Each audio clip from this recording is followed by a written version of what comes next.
होने वाली बहू। शादी के पहले से ही विभा को कपड़े धोने का बड़ा शौक था। कभी नल के नीचे तो कभी तालाब के पास। अरे मेरी नीली वाली लुंगी नहीं दिख रही है। विभा की अम्मा कहाँ रखी है लुंगी? अरे वो तो विभा ने परसों ही धोकर रखी थी आपकी अलमारी में। देखो वहीं होगी। वो ना मैंने आज धो दी, मुझे लगा कि गंदी हो गई होगी। अरे कैसे गंदी हो गई थी? उसे तो मैंने पहना भी नहीं। हे भगवान, इस लड़की के कपड़े धोने की आदत से परेशान हो गया हूँ मैं। जितना तो घर में राशन नहीं आता उससे कहीं ज्यादा डिटर्जेंट पाउडर का खर्चा है। इसकी शादी करवा दो, शादी जाए अपने घर में ही करे काम, फिर चाहे घर के कपड़े धोने हो या पूरे गांव के। हाँ ठीक बोल रही हो, देखता हूँ मैं कोई लड़का। वो दिन भी आ जाता है जब विभा को देखने लड़के वाले आ जाते हैं। लड़की मुझे अच्छी लगी। होने वाली सास कहती है, बेटी अगर कुछ पूछना है तो पूछ लो। वैसे तो हमारी लड़की बहुत ही शर्मीली है, जो बोल दो वो मान लेती है, इसे क्या पूछना होगा। अरे कैसी बात कर रही हो माँ, मुझे इन लोगों के घर रहना है, सवाल तो कई है। हाँ हाँ बेटा पूछ लो ना, क्या पूछना है।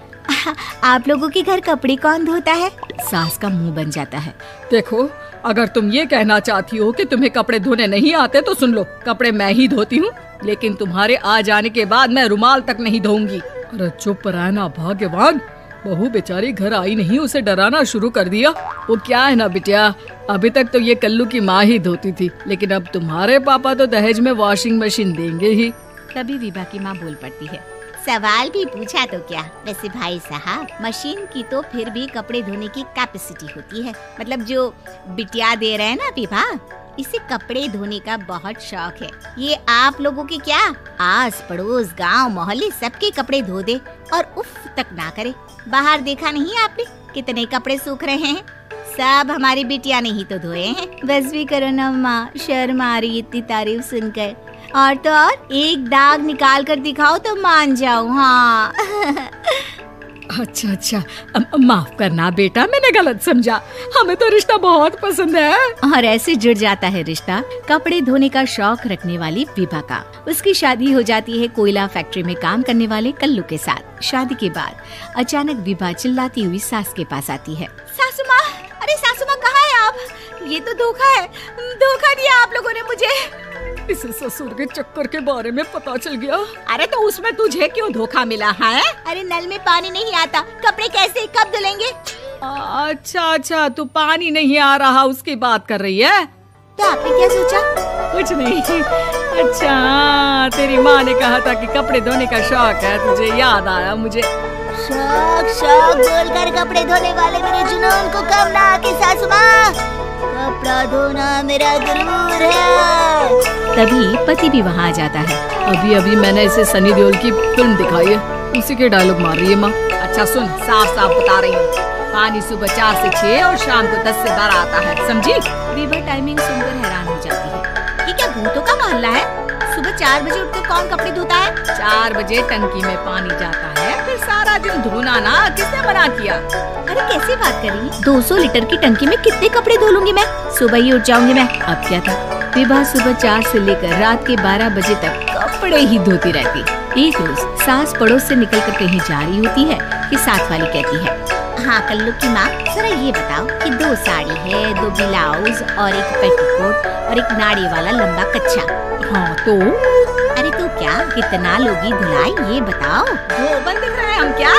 हमारे पति सरकारी नौकरी से अभी रिटायर हुए हैं और बेटा सुपरवाइजर है कोयला फैक्ट्री में। धोबन समझ रखा है हमें। हाय रे कल्लू की अम्मा, माफ कर दो, वो तो मोहल्ले में यही सब बता रहे थे कि तुमने बहू को कपड़ा धुलवाने के काम में लगा दिया है। सास को पड़ोसन की बात सुनकर गुस्सा आ जाता है। वो घर पहुंचती है जहां घर के बाहर ही इतने सारे कपड़े सूख रहे होते हैं जितने कि किसी धोबन के घर पर। अरे ओ कल्लू की दुल्हन, बाहर निकल।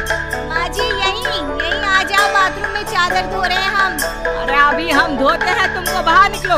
ये आस पड़ोस वाले बोल रहे हैं कि हम बहू से कपड़े धुलवा कर उसे कपड़ा धोने वाली बना दिए हैं। अरे छोड़ो ना माँ जी, किन लोगों की बातों में आती हो?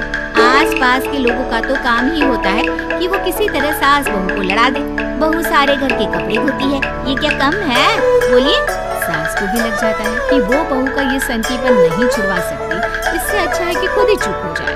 एक रोज सास और बहू मंदिर जाते हैं, जहाँ सास की साड़ी वहाँ खड़ी भीख मांगने वाली से मिलती है। माँ जी क्या बात है? आपकी की साड़ी उस भिखारन से कितनी मिल रही है ना।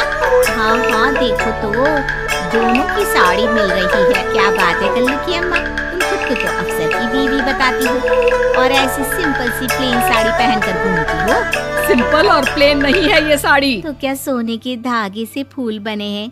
कुछ भी सासू माँ, कुछ भी। हाँ बने थे इस साड़ी में सोने के धागे से फूल। मेरे पति लेकर आए थे मद्रास से स्पेशली मेरे लिए 10,000 की।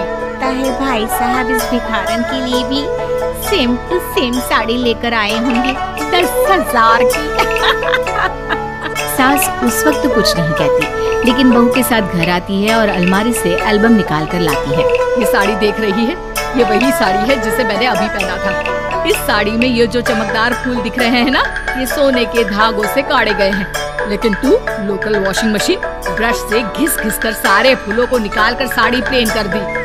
मुझे माफ कर दीजिए सासू माँ। और तो और जब मैंने तुझे तेरी गलती के लिए कुछ नहीं कहा, लेकिन तूने तो सबके सामने मेरा मजाक ही बना दिया। क्यों? बहू को समझ में आ जाता है कि अब से उसका कपड़े धोना बंद।